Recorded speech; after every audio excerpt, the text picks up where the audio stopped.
Ingin belajar bersama Buya Yahya kapanpun dan dimanapun? Dapatkan segera flashdisk MP3 Buya Yahya.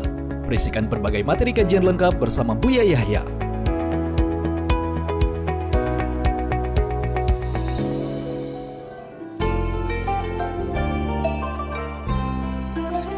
Assalamualaikum warahmatullahi wabarakatuh. Assalamualaikum. Terima kasih Buya atas pencerahannya malam ini. Ini ada pertanyaan dari saya, masalah kebencian ini Buya. Misalnya kasusnya ini begini, ada seseorang itu mengancam kita untuk membunuh kita begitu. Karena dia benci sama kita, terus seseorang itu mengancam kita, kamu akan saya bunuh begitu. Kita mensikapi hal seperti ini harus seperti apa Buya untuk menghilangkan kebencian pada diri kita? Otomatis kan kita kepancing dengan seseorang yang mengancam tadi. Matur suwun, terima kasih. Wassalamualaikum warahmatullahi wabarakatuh. Waalaikumsalam warahmatullahi wabarakatuh. Ada suatu ketika orang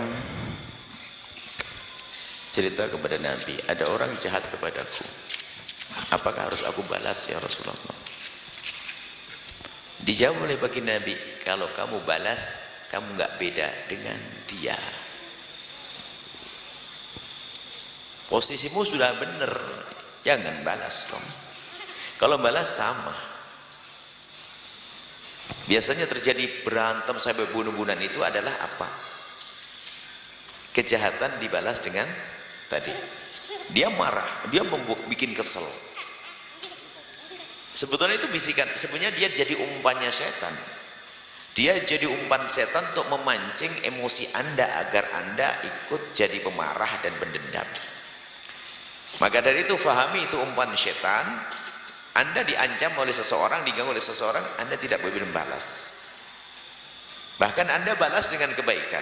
Kalau ternyata Anda balas dengan kebaikan, bisa jadi kebaikan yang Anda berikan menjadikan sejuk hatinya sehingga niat buruknya menjadi diurungkan.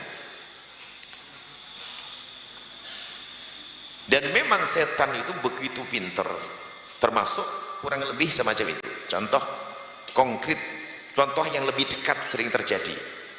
Kakak adik rebutan waris, abangnya jahat ngerebut waris adiknya. Yang masuk neraka siapa? Abangnya ngerebut waris. Adiknya itu sebetulnya kan harus jadi ahli surga, dia sabar, dia ini kan begitu.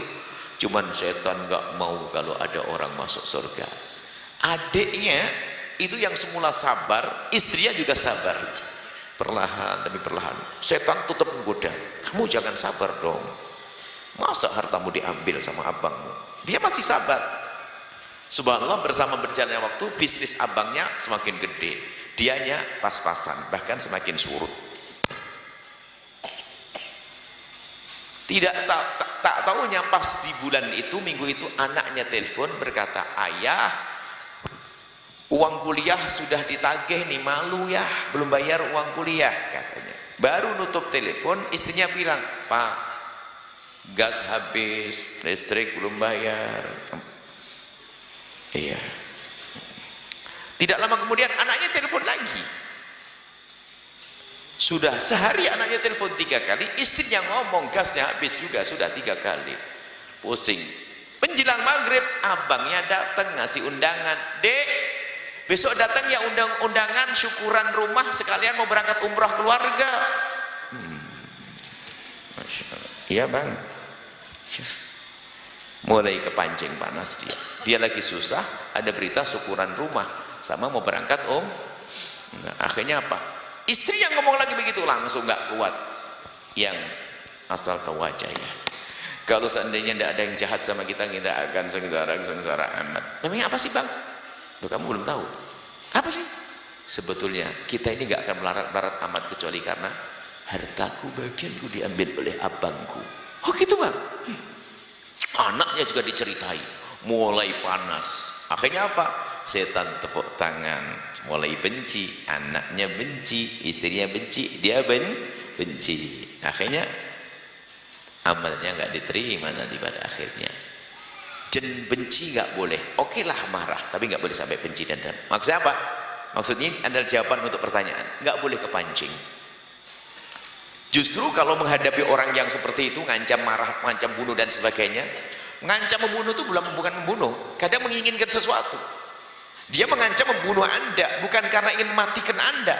Dia ingin satu hal, bisa jadi ingin teguran dari Anda, ingin dianggap oleh Anda, ingin disapa oleh Anda, ingin, ya gitu toh. Hanya itu ancaman saja. Ancaman kan belum, mengancam ada, di balik ancaman ada yang diinginkan. Bukan dia ingin bunuh, apa tujuannya bunuh? Nggak ada gunanya, tapi ada yang diinginkan. Ternyata cukup Anda assalamualaikum, tips salam, Anda kasih ada, beres. Maka jangan membalas dengan kepahitan, dengan kebencian. Lalu bagaimana? Nata hati, balas dengan kebaikan. Itu baru orang hebat. Laisal wasul bil mukafi, kata Nabi. Laisal wasilu bil mukafi, bukanlah penyambung silaturahmi itu yang balas kebaikan orang. Tapi silaturahmi sejati adalah man idza quti'at rahimuhu wa salaha. Jadi orang yang dipotong, dijahili seperti yang Anda ceritakan, malah ngebales dengan kebaikan. Itu baru orang hebat. Susah, berat. Yang namanya orang pangkat tinggi kan harus berat. Kalau pangkat rendah mah enteng. Pangkat tinggi berat. Mau jadi wali, jadi ini, jadi ulama, harus berat. Harus. Nah inilah pelajaran kita malam ini seperti itu. Banyak kisahnya, bukan urusan waris, bukan urusan pembunuhan. Kadang dibohongin, kadang difitnah, kadang macam-macam. Banyak urusan dengan manusia. Tapi kalau kuncinya di hati Anda, saya tambah, saya nggak boleh dendam. Itu umat Nabi Muhammad. Siapa mengganggu akan kecil baginya. Karena apa? Dia sudah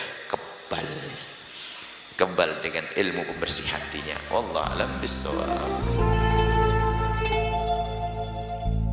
Sahabat Al-Bahjah TV, setelah menyaksikan video ini, jangan lupa bersolawat kepada baginda Nabi Muhammad.